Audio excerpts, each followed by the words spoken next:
You are listening to Unity in Our Community on Radio Cardiff 98.7 FM.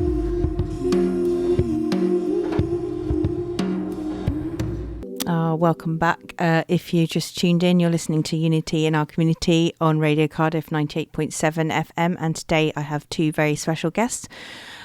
We are talking all about the Palestinian cause and trying to heal ourselves by coming together and talking about some difficult things, obviously, and we've been talking about the Palestinian Solidarity Campaign and also with Sumayya, who is British Palestinian.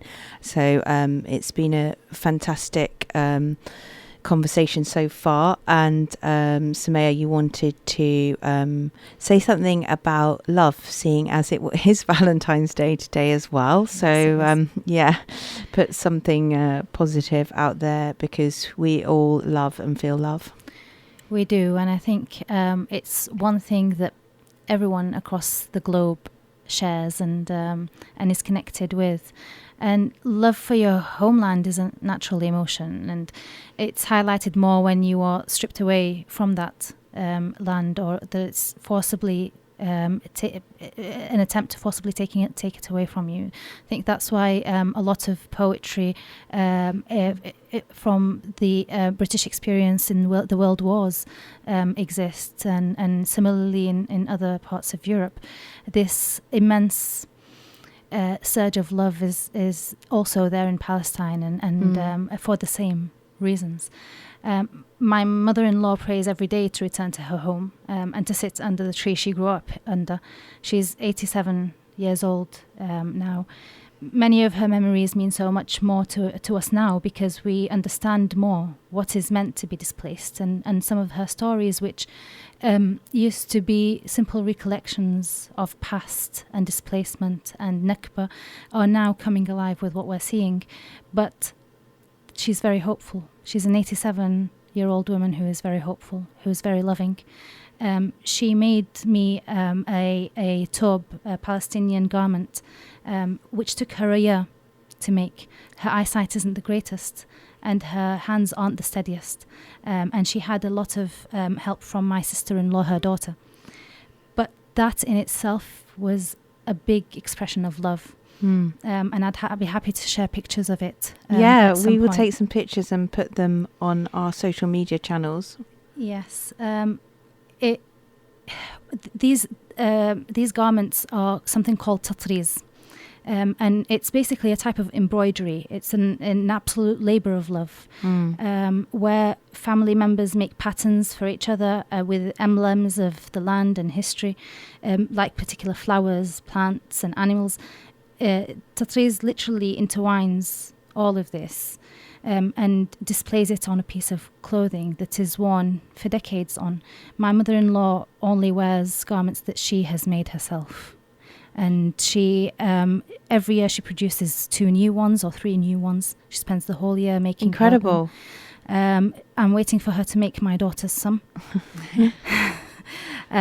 She has. So is that the top that you're wearing now? It isn't, unfortunately. Right. But I will send pictures of the one that she has made, because it is absolutely amazing. Okay. The one I'm wearing now has many connotations. Each embroidery piece symbolizes something, and over here these are things that have been made by my sisters-in-law. These 2 from someone in Hebron, my sister-in-law in Hebron, and this one from a sister-in-law who lives elsewhere. We have here the symbol of wheat, the wheat plant, which is a symbol of resistance and staying in the land and always producing. If you imagine the wheat plant and the wheat stalk rising, and then when it gets heavy with the crop, it kind of bends over towards the land. So it rises, and then the return of it is always to the land. And so it feeds the people of the land. And then, and if it's ever broken, it's broken into the land never far away. It's very symbolic and very, very deep. Yeah, they're beautiful.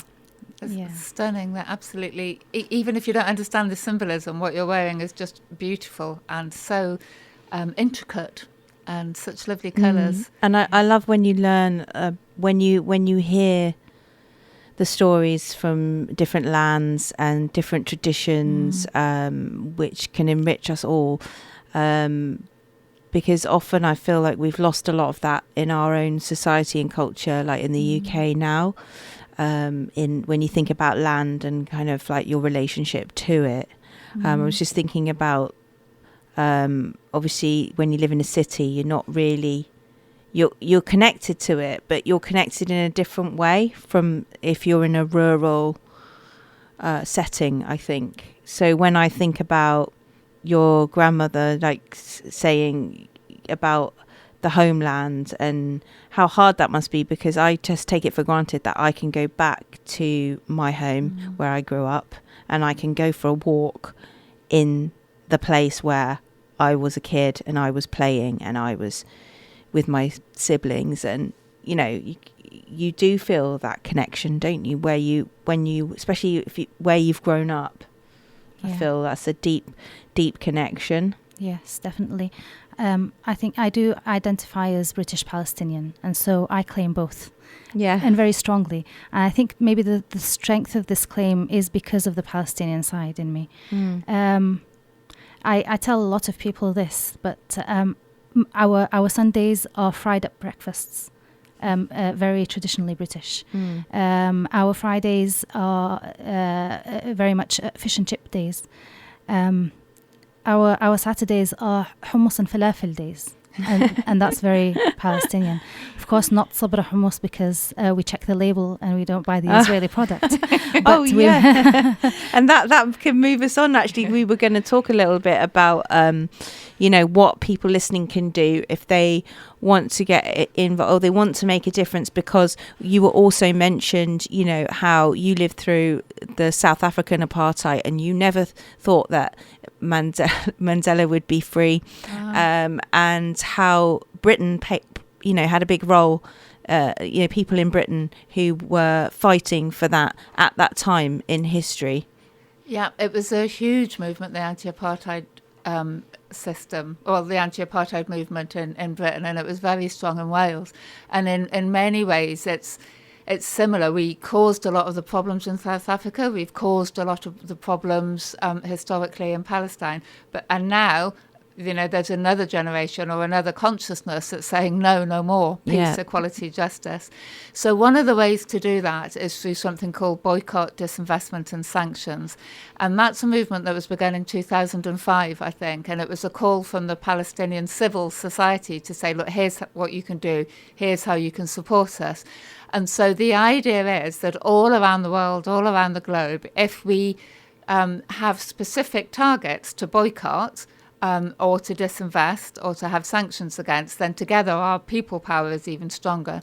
So, for example, one of the things was to boycott Puma, because Puma sponsored the Israeli Football Association, and a lot of their teams play on land that's been stolen from Palestinians. And that was effective, wasn't it? That was effective, yeah. They've decided that they won't renew their contract with the Israeli Football Association. So it's like sports washing, really. Yeah, so it's hitting the money side of things, really. Hitting money and hitting PR and hitting people in their pockets. So that's one kind. And at the moment, the big campaign is for Barclays, to boycott Barclays. And I was having sit-ins when I was a student in the 70s to protest against Barclays investments in South Africa. Now I'm doing it because Barclays invest billions and support companies like Elbit Systems that make the bombs and make white phosphorus, and they're landing on people in Gaza now. So and you'd be surprised. I mean, I know I looked it up because I can see, things coming on my feed. There is a factory in Wales. Yes. Near Merthyr, I think. There's several factories in Wales that are involved in the arms trade, and one of the big campaigns is to stop arming Israel. It's breaking international law. We shouldn't be selling arms in the UK to somebody who's clearly, repeatedly flouting international law. And in the Second World War, Britain started producing a lot of arms because it needed to. And then when the war was over, we turned it round and we used that technology, we used that power, we used that knowledge to make other things for good. So let's do the same thing now, and let's not make Wales somewhere. Yes.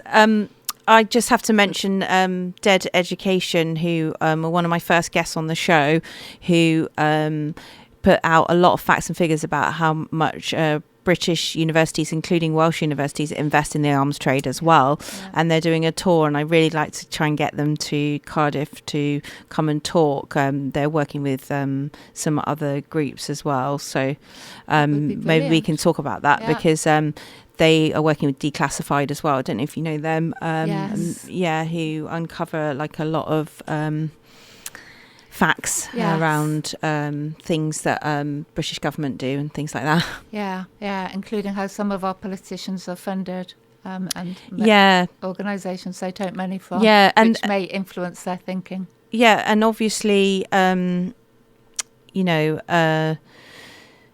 it's going to be difficult because they could be, our own government could be complicit in war crimes if they don't stand up and they don't actually speak out.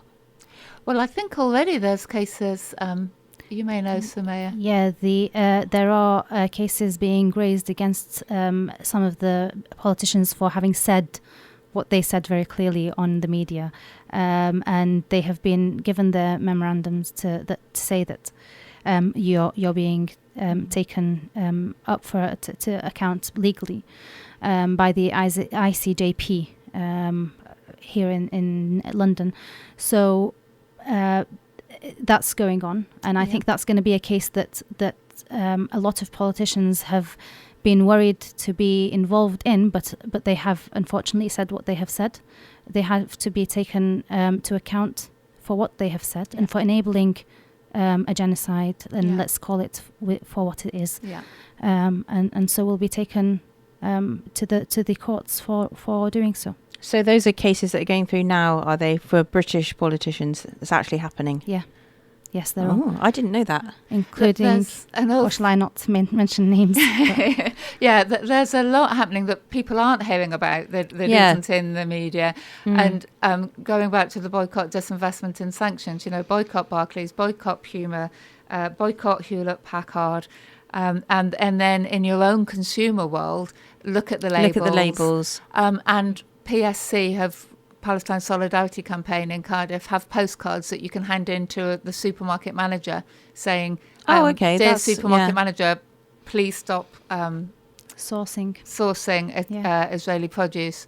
And I was recently in Morrison's and I walked out, and I went to customer services and said, you're selling too much Israeli produce for my liking, and as a consumer I'm just letting you know that I won't be shopping here again until you stop doing that. Yeah, there are the avocados to look out for. There are the sweet peppers to look out for. There's the sabra hummus on the shelves to look out for. And there's a lot. The dates. The dates are going to be big because Ramadan is coming up. For those who don't know, the Muslim month of Ramadan is coming up. I was going to do a show about that, actually. And that's going to be a big consumer, a wake-up call. Because a lot of the dates are actually produced on stolen Palestinian land within the Palestinian territories, within the occupied Palestinian territories, within the West Bank. Okay. I've driven past, not me, I've driven in a taxi. A taxi drove me past these groves and groves of date trees, palm trees. They look amazing, but they're stolen. Okay, so that's something else that people can do. They can go to the website as well, which is Palestinian Solidarity Campaign, is it? Palestine Solidarity Campaign. Is it .org or? Yeah. I guess if you put that into Google, that's going to come up. Google, it would come up. And also Cardiff Palestine Solidarity Campaign is on Facebook. I think that's probably one of the best ways to contact them. Right. There's one in Barry, Rondacon and Taff, Newport, Montgomeryshire. And also to know that there is hope, and that's what we're going to hold on to and love on Valentine's Day, and solidarity with anyone who is suffering out there, basically, sending lots of love. And we hope you enjoyed the show.